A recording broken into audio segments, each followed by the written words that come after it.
And today we're riding with one of the trailblazers. He's one of the first African Americans to break barriers in the auto financing.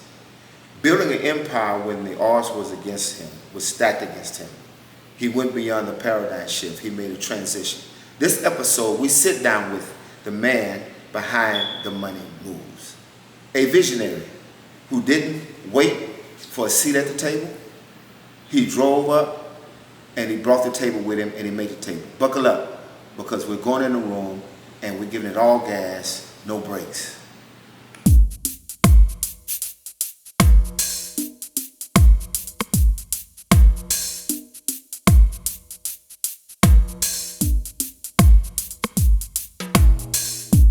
So come on everybody, help me welcome my guest, Mr. Bill Russell, who's in with us today.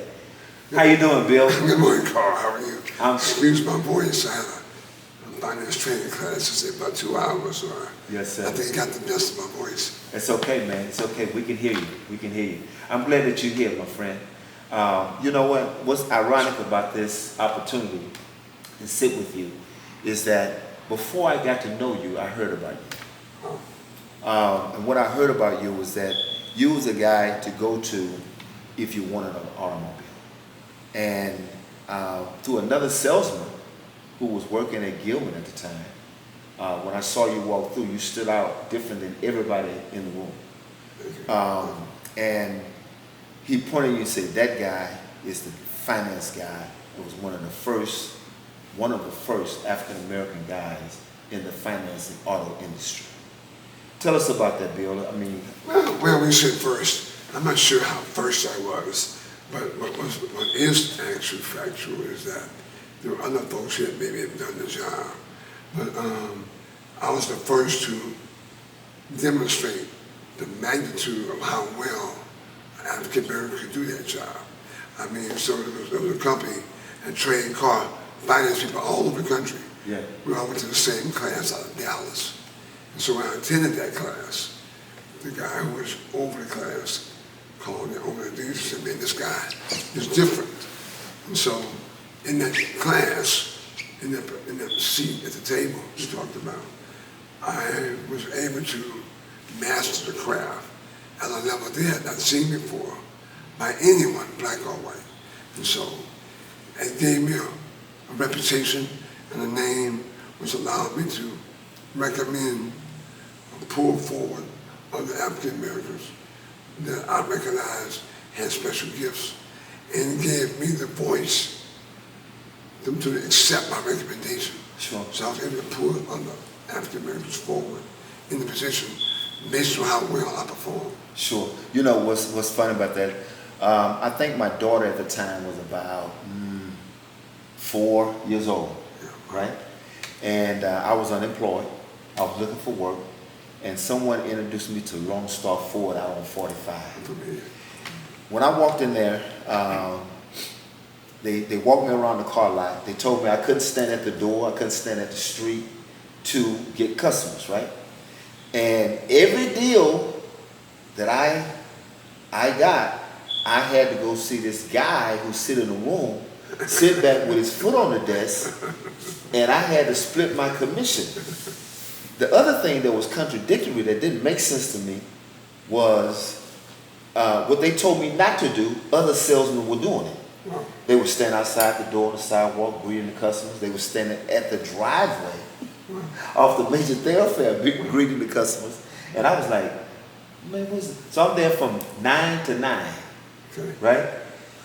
And I didn't know, first thing first, I didn't go through no orientation program. They didn't show me the art of selling an automobile. There was no onboarding process to properly train me to be effective in the industry. It's like they set me up to fail. No, sir. So how did you overcome that culture? Because there seems to be a culture to some degree in that industry. No, for me personally, I spent a lot of time educating myself on sales, going through all the major. I went to Dale Carnegie Business School. I did a lot of things by the time I got there to learn the craft of selling itself. So it ain't the land, it's the man. So it ain't the product, it's me. Yes. So I don't care if it was hamburgers, hot dogs, sausage or wieners. If I understood the psychology of selling, that people bought with their subconscious mind, not their conscious mind, so I could feed the information they gave me back to them.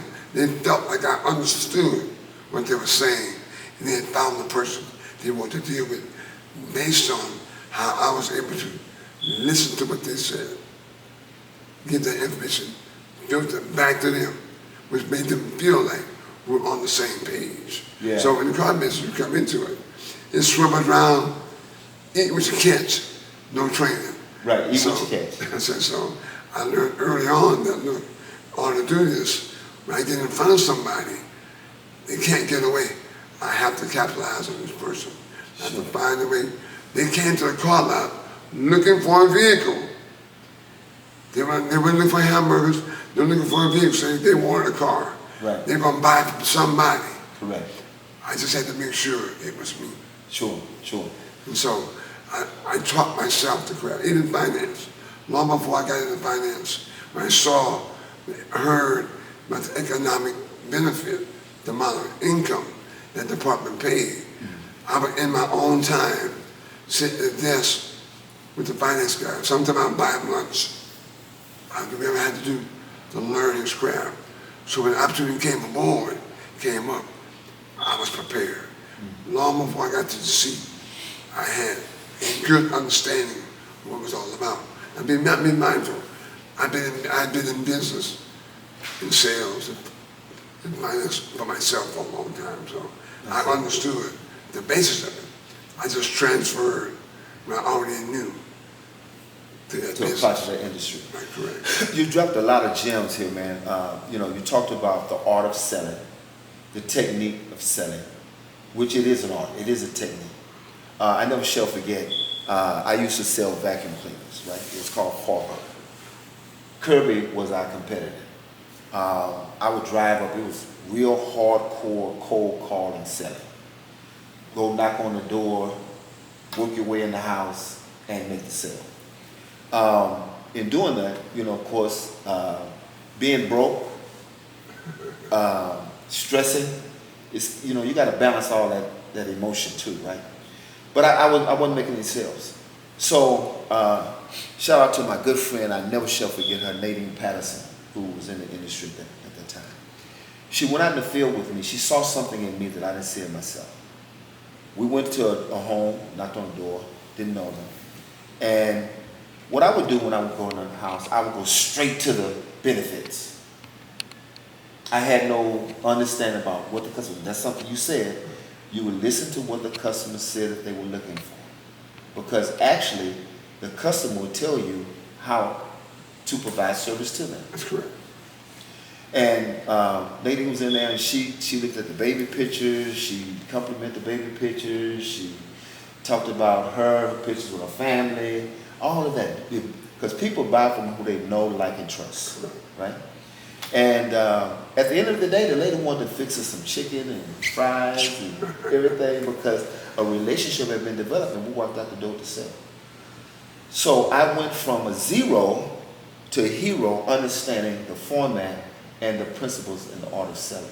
So just kind of touch bases on that, man, because that may be some salesperson who, and people don't understand, if you got the right commission structure, it really can provide you a beautiful lifestyle. I mean, like what you see behind us. I mean, it's strictly commission. There's no salary involved. It's based upon, you eat what you catch. That's what you said, right? So just kind of give some principles about the art of selling. I sought out the knowledge. Some of the people who had come before me had done sales, all types of sales. And I would listen to the tapes, read their books, and I discovered some had different techniques, some had different styles, but there were a series of things in their process that they all did. I identified the commonality between all of their processes and knew that they had to be the base from which I grew my technique from.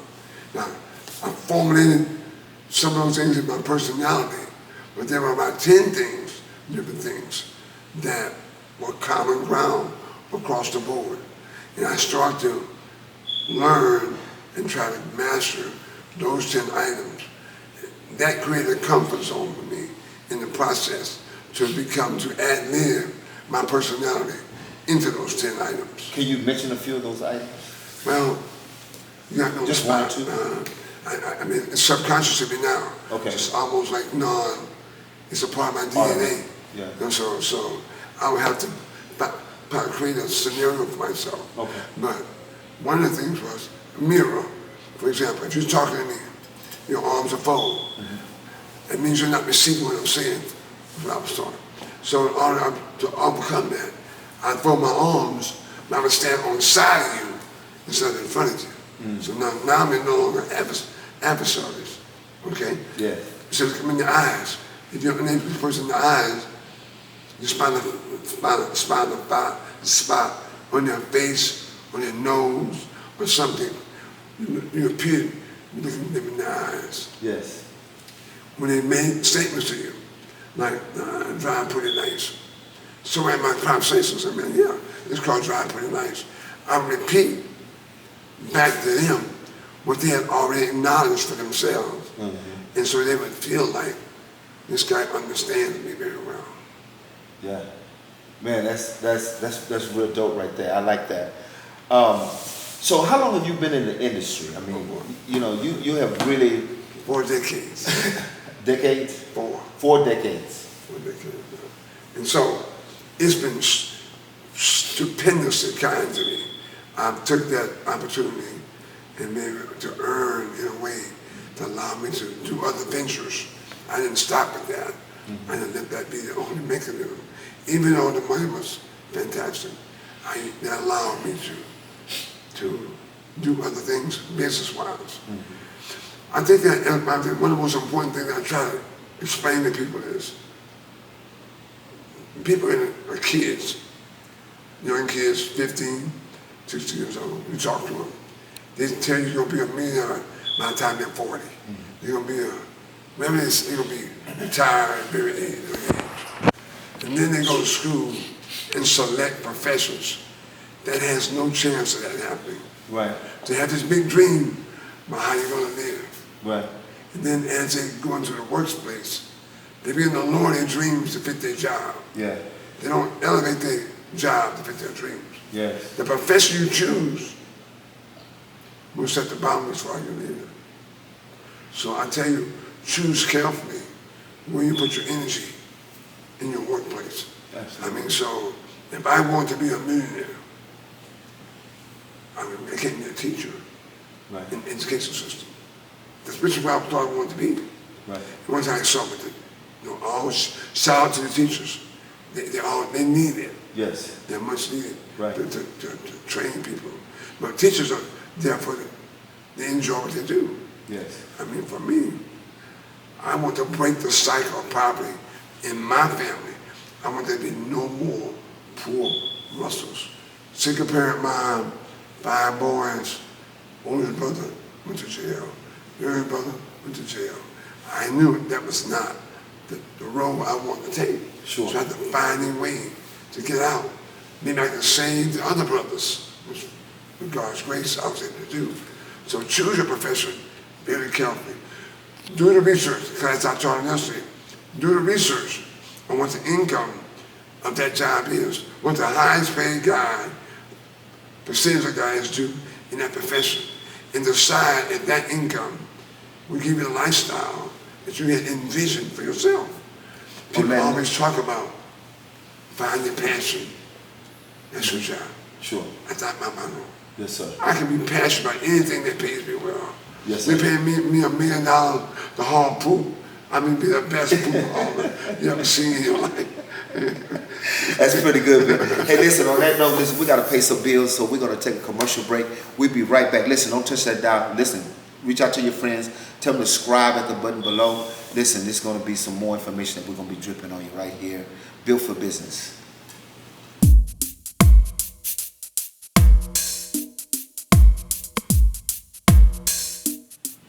Hey, welcome back, everybody. We're here with our special guest. I consider him to be the GOAT, the finance legend in the car industry. And I would have thought, Bill, I would have loved to have known you when I was introduced to the automobile industry.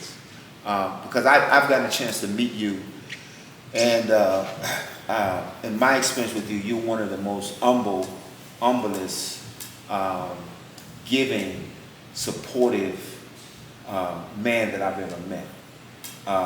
And that's rare when you find men who are successful like you are, who sometimes allow their success to affect how they move, how they treat people. And I know, I'm saying that to say that I know that if I would have been introduced to you at that time, and I wanted mentoring by you, you would have welcomed that, because you feed on people who have a desire to do greater. You read me like a book. And I think your personality, Carl, and your capacity to incorporate information and regurgitate it. I think you've been great at it. Given the right opportunity. I think you're a little bit misled. Make sure you don't go outside, don't do this. But me, the difference between you and I is that I asked for forgiveness, not permission. Yeah. I would have been outside. Right. I tell you, my very first car job, I got fired to. That's what people don't realize.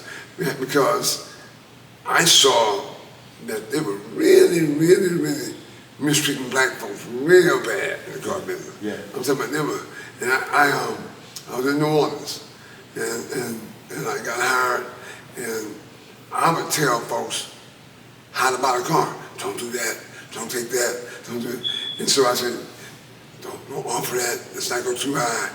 To gain their confidence and let them know that I'm not gonna rip you off. These folks, they gonna get you if you let them. Right. I'm gonna help you. Right. And so I did that. In the first month, man, I finished like number 2 in the leadership. Yeah. And I had no experience. They called me off and said, we let you go. I said, what do you mean let me go? What do you mean you let me go? I was number 2. Yeah. Well, when I found out back in that industry, way back in the early 70s or 80s, they had intercoms in the office so they could hear the families discussing their strategy. When they come to the sales desk, they would listen. They heard me telling the customer how to buy a car.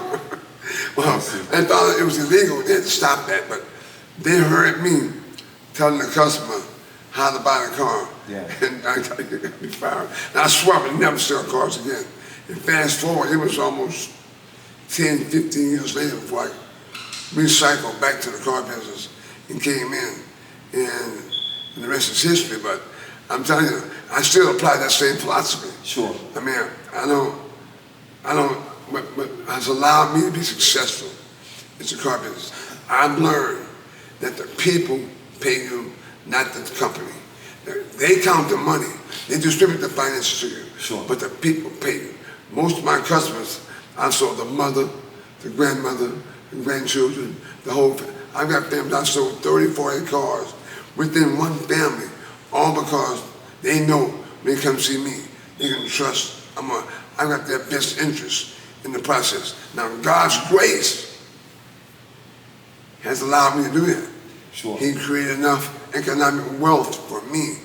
He took money out of the equation. So I don't approach it how much I need to make, how much I'm going to make.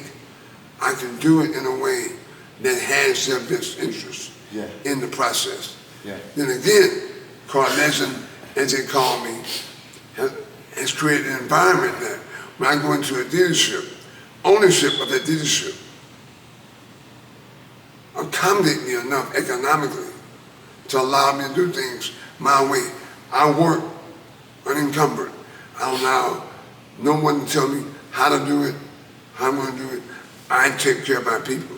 So I really don't sell cars anymore. Right. I facilitate car transaction based on what you're looking for. If your circumstances and your taste buds line up, I can get you whatever you think you want. Now, you have to line up. You can't have Bentley taste buds in Ford Focus circumstances. Right. I'm listening to you, man, and basically what I'm hearing is how important it is to have a mindset, the right mindset. Your attitude determines your altitude, customer service, being transparent with your customers, and bringing value to them. And I operate as a business owner, and I encourage every business owner that's out there that if you focus on not making money, but bringing value to a customer. Someone said, if you bring value to the world will pay you what you're worth.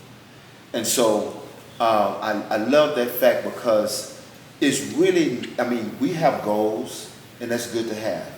But when you have a system that operates how you flow in your industry, you then create a consistency and continuity of your business acumen that continue to get you. And then I think what's powerful here is that you are servicing 3 and 4 generations Yes. of customers. Yes. And that's because you provided good quality customer care. And people miss that. You know, it's important to have the right attitude when your customer come in your business, place of business. If I give you what you want, I'll get what I want. Absolutely. And has never failed. And I guess the thing that, description of how to perform in business, the one thing that stands out for me is preparation. The more prepared you are for whatever it is you're doing, the more research you've done, the more training you've done, the more education you've done, it gets you prepared to deal with people in a way that allows you to find common ground with them. You got to take yourself out the forefront. What's in it for me out of it? You have to remove that because it comes through your pores. A customer that has a tendency to be, in some point in the process, can feel this guy don't give a hoot about me. Right. He's just trying to make money. Right. If you take that out of that process and really listen to what they're trying to do. Sure. And if there's situation and circumstance, line up, you should get what you want. If your credit or your income and those things are where they're supposed to be, based on what you seek, you should be able to get what you want. Now, you have to be reasonable in thinking that, that this is not the Salvation Army. Right. This is a business designed to make a profit. I mean, they shouldn't gouge you, but they need them in order to pay the lights, pay the service people, put gas in your car, clean your car, make sure your car operating properly. It takes revenue to do that. Absolutely. They're going to make some kind of money on you. Right. If you come up with that unreasonable process that, I want it, what you pay for the car, I want to pay for the car. That makes no sense. Right. I can't walk into your establishment. You don't walk into the furniture store and do that and say, what you pay for, I pay for it. No. Right. But you have to be reasonable in your thinking. As a business person, you have to do the homework to get yourself prepared. We talked about. In break, we talked about if you're only starting a business, find templates of people who has mastered what you're doing. Yeah.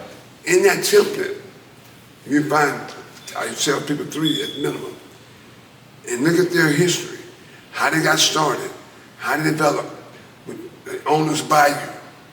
They all have a story. However, they got common ground that all those business ventures operated in to get where they were. If you start with just those 10 things and expand from those 10 things, and your personality will come into play thereafter. But it's factual, you're not going to be successful without some components of those items. Because that is something every single one of those businesses had in common to become successful. Right. You do not have to start all over from ground up, even though you may start from the ground. Right.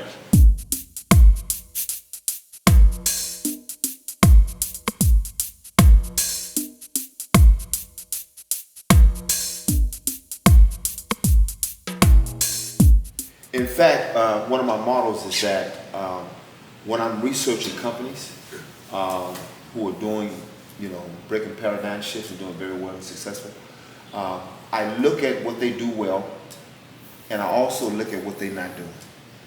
And whatever they're not offering, I examine my business to see if I have the capacity to tap into a niche that will accommodate the marketplace, right? And that alone sets me apart from them.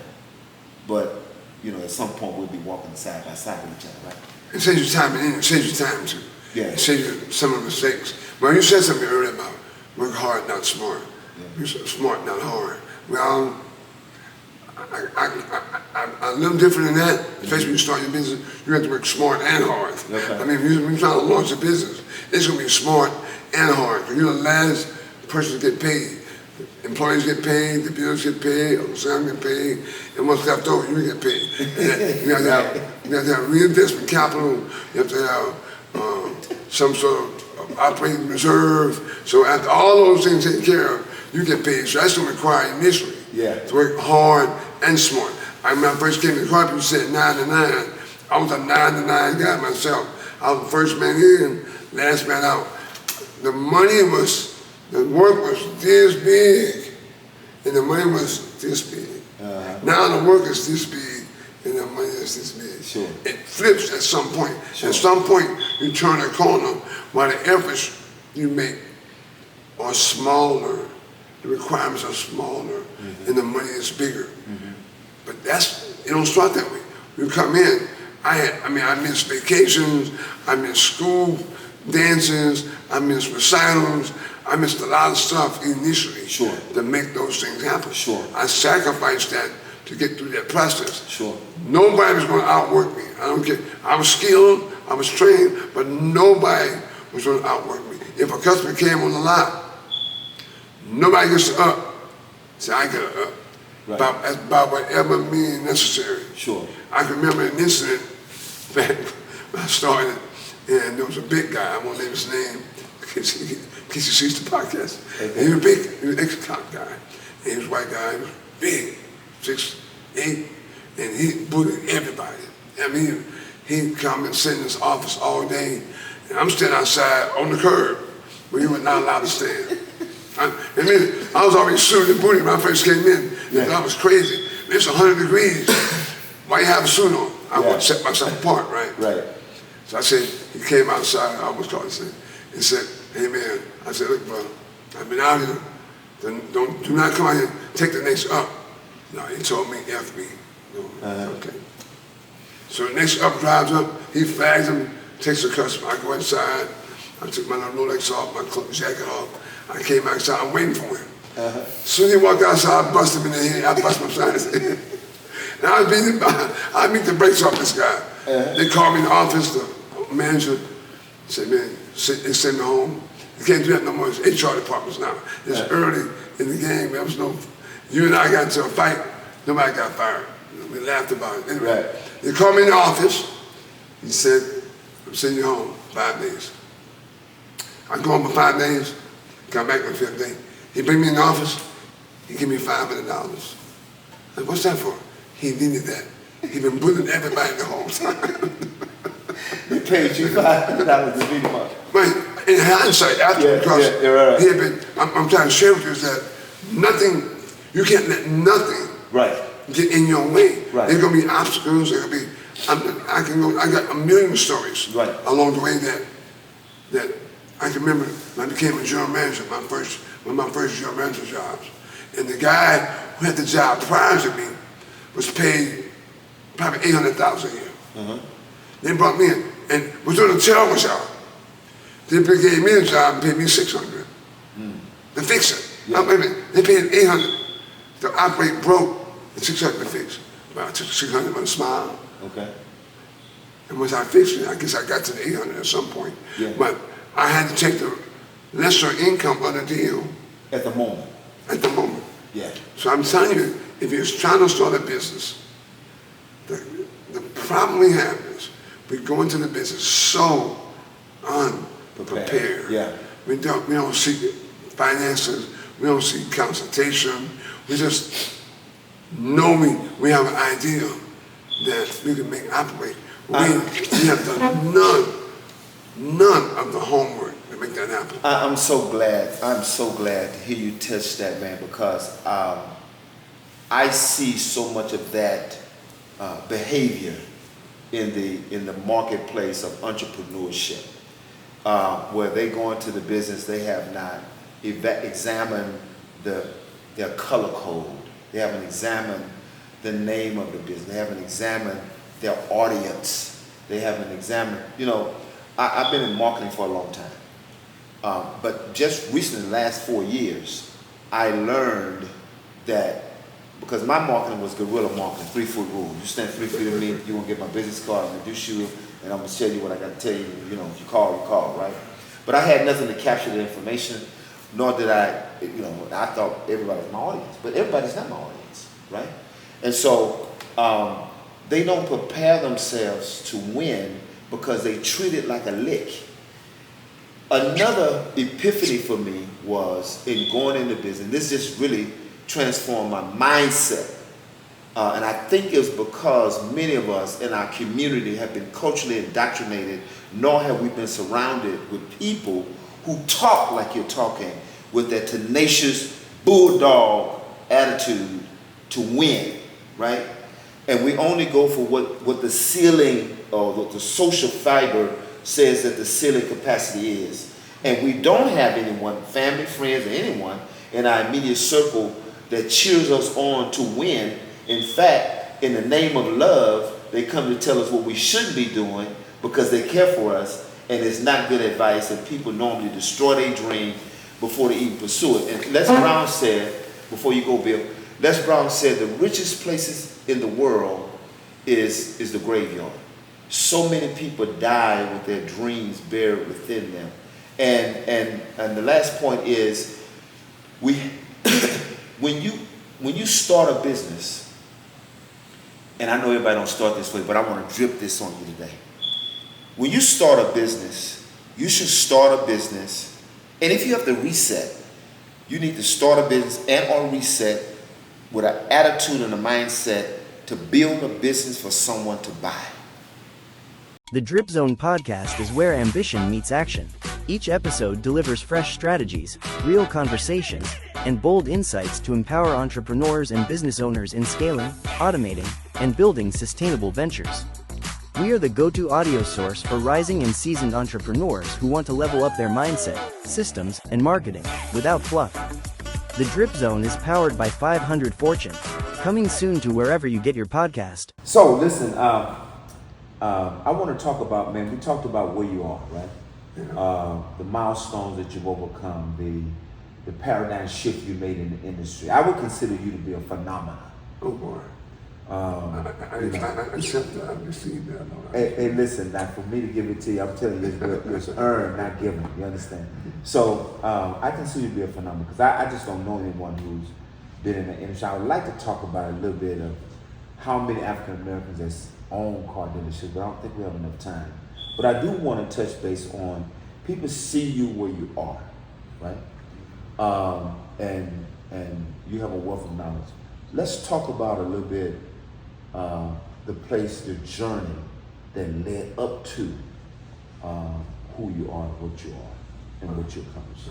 I tell you, I grew up with 4 brothers, single parent. My dad was a television guy. I'd see him on TV, but I would never see him in person. So they said, I hear oftentimes about they say, a woman can't raise a man. I'm a living proof that's not true. Okay. My mom raised 5 men. So through that process, what I saw it on TV did not look like what I was living. Sure. And I was very curious about why is that like that? I don't have that. So I sought after the mechanism or some way to find out how I could obtain that American dream or lifestyle. Sure. And I found that sales, my father who was in sales, Dr. Nugget me one time, he said, son, the greatest invention in the world ain't with the dime to the soul. So from there, I learned that if I could develop a keen sense of how to facilitate any product to clients successfully, I can make money. Be mindful now. I could have got a job, I was ex-military. Post office was an option. Police department was an option. Guaranteed money. No risk. The money comes to me every month in the mailbox. Sales had that risk. From hero to zero every month. Right. But the reward was greater. Sure. The ability to make more money was greater in sales than it was taking a salary. And so, as I went through that process, and I started out in the shoe business, I sold shoes for a long time. And I met you selling shoes initially. And I eventually became a partner in a deal with a guy in the shoe store. And he and I got sideways and fell out. He bought me out for a decent amount of money. I had to find something else to do. Right. And so my brothers were selling cars in Louisiana. And so I said, man, get in the car. I'm selling no car. I don't even like them folks. Them plaid jackets, them Santa pants. Exactly. I don't even like the no dressing guys. They ain't got no integrity, no nothing. So, Right, yeah. so he said, man, look, bro. He had worked for me in my shoe stores. I made 10 grand. We're talking about 80s. What? We made how much last month? So I went to find a car job. And so I put up to the car dealership call. I had my Porsche 911. I had made all this money. And I put up to the dealership. Never know how the guy said, you don't fit. I wasn't poor enough apparently, man. Right. And so I asked a friend of mine, I said, man, you know, I'm plowing inside, I'm not poor. Right. And so I borrowed a friend of mine's Volvo. I was applying. He got me a job selling cars. I've been fortunate, man. Everything I've ever been in. Yeah. I do not do well with losing. I do not. I mean, I do not win. I gotta be number one. I'm talking about, I got to be number one. Yeah. I don't care if I have to copy you to be number one. You're number one, I'll just do whatever you do. You know, I just copy them. I'll borrow your own program and beat you if I have to. I got to be number one. I tell you, if you hear me and Bill Russell in a fight, Yeah. and he's losing, no, it's just halftime. Because it ain't over yet. It's just halftime. Until I win, and I'm telling you, I've always been that way. Hey, they always said never underestimate the heart of a champion. You know what I'm saying? The champion goes all the way to the end. I'm just trying to share with you that I'm meticulous in what I do. Yeah. I'm meticulous in my appearance. I'm meticulous in what I do. So I'm going to make sure that I'm on top of the game of what I'm doing. Sure. I don't care if it's playing jacks, marbles, hopscotch. I'm going to play to the win, to the end. Now, Man, we don't know what you're talking about. Hopscotch and jacks. What you talking about? dominoes, checkers, There you go. chess, whatever, basketball, football, fighting. If I'm in it to win it 100%. And I'm talking about, I'm a kamikaze pilot. You know what a kamikaze pilot is? Yeah, They go to war, they don't go home. Yeah, that's right. They shoot all their bullets, they crash the plane to the ship, they kiss their wife goodbye, they're not coming back. Yeah, So I'm that way, man. I'm telling you, we been doing the messing around stuff, we sparring. Me and the guy, I'm a cage fighter, martial arts. A buddy of mine, we trained together, he a boxer. And he hit me wrong, and I kicked him. I said, hey man, wait a minute, bro.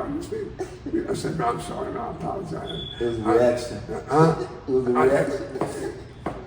I just don't, I mean, they say be a good loser. I haven't learned that part yet.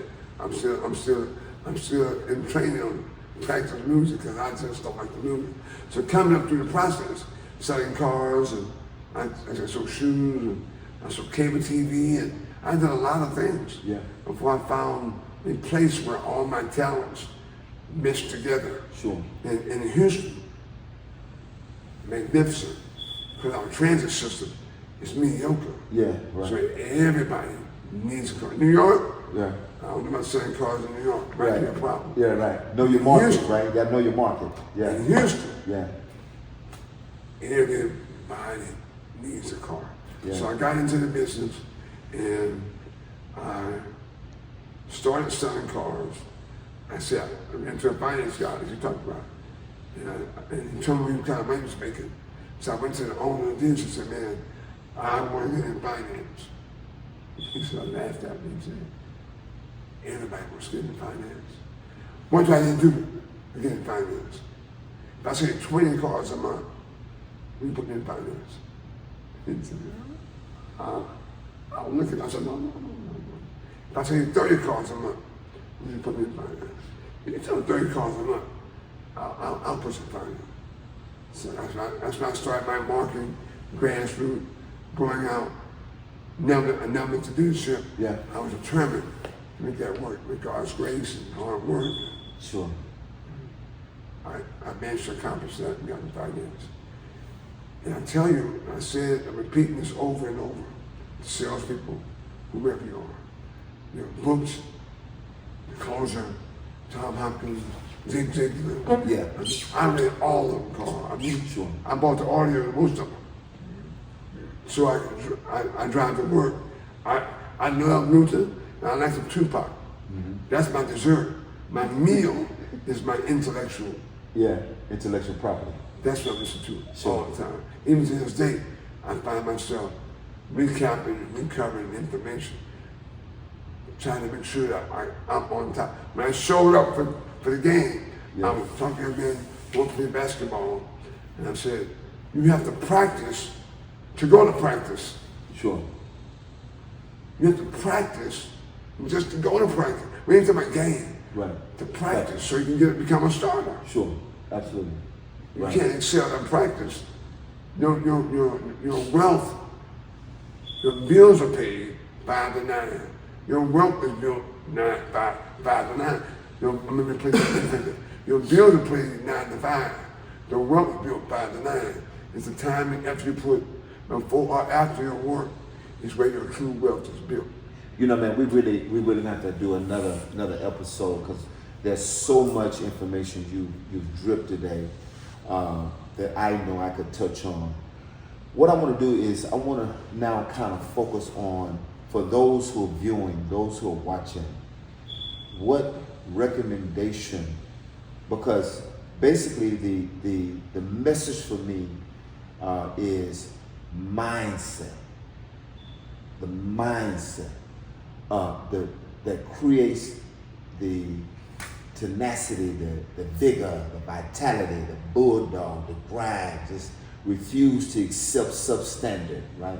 Subpar. What would you recommend to those who are viewing some things, some how-to basic things to do to start recalibrating or resetting their mindset? Well, I hope I made that the message. And the word preparation creates the mindset. Mm-hmm. You can go into each situation, no matter how difficult, knowing you can do it if you're prepared for it. If you've done the work, you've done the legwork, you've done the preparation, I don't care if it's taking a chisel and chopping down a mountain. If you've done the work, you've done the homework, you've done the preparation, it will come to fruition. Yeah.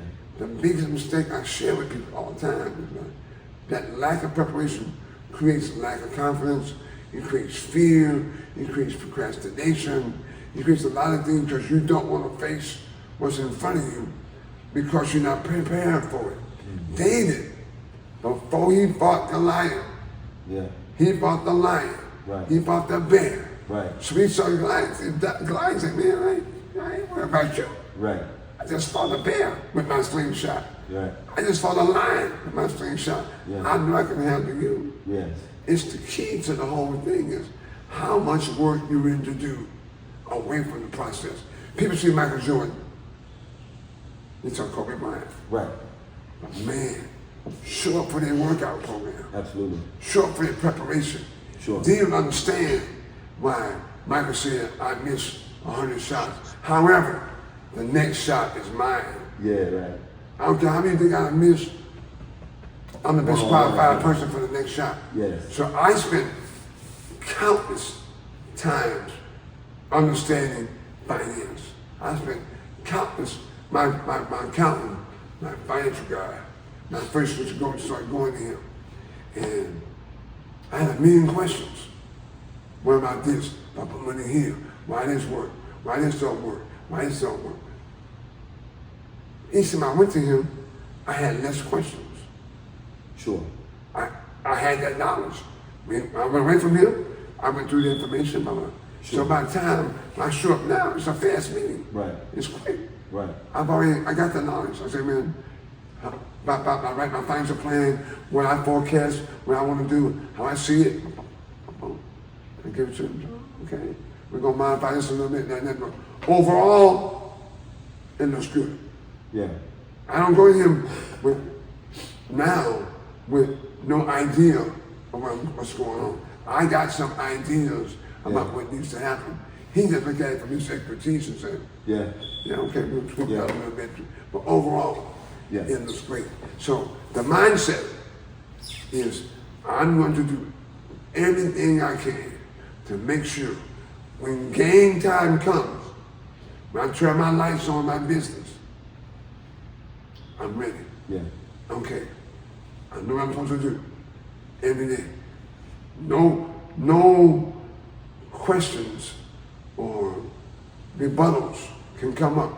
I have not done some sort of preparation to recover. If I'm going to a meeting, negotiate money, my salary, whatever, I write down what I want to do. Then on another page, I write down every possible rebuttal they can give me on why they can't do what I'm going to do. Sure. And I come up with some sort of understanding of what that rebuttal is. Sure. So when it hits me, I'm not caught off guard. Right. I'm not caught off guard with it. I can recall some of the information to answer that question. So I don't get caught off guard. Sure. So I share with you that if you're going to go into business, you're going to be a job, you cannot make millions, with a $100 mindset. You have to have a $1 million mindset. That is, if you look through all the folks who have got where they're trying to go, if you can pull that curtain back and look at everything they did. Spike Lee, I slept in my car. This guy, I slept in my car. I did this. I used all my credit cards. Yeah. They went all out. Right. They went all out on preparation. So you walk in the room, Sylvester Stallone, he had a movie, Rocky, he wrote the movie. And then they say, okay, we're gonna take it, but you can't play the part. No, I'm playing the part. Yeah. I'm prepared. One of the things that really enlightened me was in my pursuit of $1 million or $10 million, which is the goal, right? I realized that type of high level thinking or focus will not come without some sense of sacrifice. And it's not that God don't want us to have it. It's that if God just don't want us to be in a predicament where we can't control wealth and wealth control us, right? Anything that's going to cause self-inflicted pain, it's not that you've been rejected. You may have been delayed, but you haven't been denied. And it's based upon your preparation. I know that for me, 20 years ago, $1 million, I would have injured myself. So a part of that idea of the shifting of your mindset and personal development, I found that having a different group of people, community, that had a mindset or performing at the level where I want to be. And there were some great people that I love, I enjoy. They have great qualities, but their vision and goals were not mine. And so we didn't talk the same language. You see what I'm saying? And so it became very important that I realized, I remember asking myself the question, if I ran across a multi-family apartment complex and I needed a circle of friends who can raise $100,000, and I think Will Smith said, the 7 people that you're around, you look like that, pretty much. I realized I didn't have 7, 10, 15 people in my network that I could have reached out to say, hey, listen, let's come together with $5,000 and make an investment. So I realized that that a part of my shift in my mindset, I had to understand that separating myself, which was a sacrifice for me.